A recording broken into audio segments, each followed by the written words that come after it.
നമസ്കാരം. മലയാളി വാർത്തയിലേക്ക് സ്വാഗതം. ഉദ്ഘാടന ദിവസം ബാറിൽ സംഘർഷം, ജീവനക്കാരൻ അറസ്റ്റിലായി.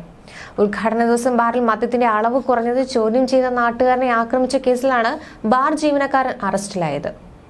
MC റോഡിൽ വെമ്പള്ളി ജംഗ്ഷനു സമീപം പ്രവർത്തനം ആരംഭിച്ച ബാറിലാണ് സംഘർഷമുണ്ടായത്. ബാർ ജീവനക്കാരൻ കുമരകം സ്വദേശി ബിജുവിനെയാണ് കുറവിലങ്ങാട് പോലീസ് അറസ്റ്റ് ചെയ്തത്. ബാറിൽ മദ്യപിക്കാൻ എത്തിയ വ്യക്തി മദ്യത്തിന്റെ അളവ് കുറഞ്ഞത് ചോദ്യം ചെയ്തത് ഇഷ്ടപ്പെടാത്ത ജീവനക്കാരൻ ഗ്ലാസ് ഉപയോഗിച്ച് നാട്ടുകാരനെ എറിഞ്ഞു വീഴ്ത്തിയ ശേഷം മർദ്ദിക്കുകയായിരുന്നു. തൃപ്പൂണിത്തുറ കേന്ദ്രമായി പ്രവർത്തിക്കുന്ന ഏകചക്ര ഗ്രൂപ്പിന്റെ ഉടമസ്ഥതയിലാണ് പ്രസ്തുത സ്ഥാപനം. ഇക്കഴിഞ്ഞ ഞായറാഴ്ചയാണ് സംഭവമുണ്ടായത്. കോട്ടയം കുറവിലങ്ങാട് പുതിയതായി MC റോഡിൽ വെമ്പള്ളി ജംഗ്ഷന് സമീപം പ്രവർത്തനം ആരംഭിച്ച ബാറിന്റെ ഉദ്ഘാടന ദിവസമാണ് ഈ സംഭവം ഉണ്ടായത്. ബാറിൽ മദ്യപിക്കാനെത്തിയ വ്യക്തി മദ്യത്തിന്റെ അളവ് കുറഞ്ഞത് ചോദ്യം ചെയ്തത് ഇഷ്ടപ്പെടാത്ത ജീവനക്കാരനാണ് ഗ്ലാസ് ഉപയോഗിച്ച് നാട്ടുകാരനെ തുടരെ എറിഞ്ഞു വീഴ്ത്തിയത്. ആക്രമണത്തിന്റെ CCTV ദൃശ്യങ്ങൾ പുറത്തു വന്നിരുന്നു.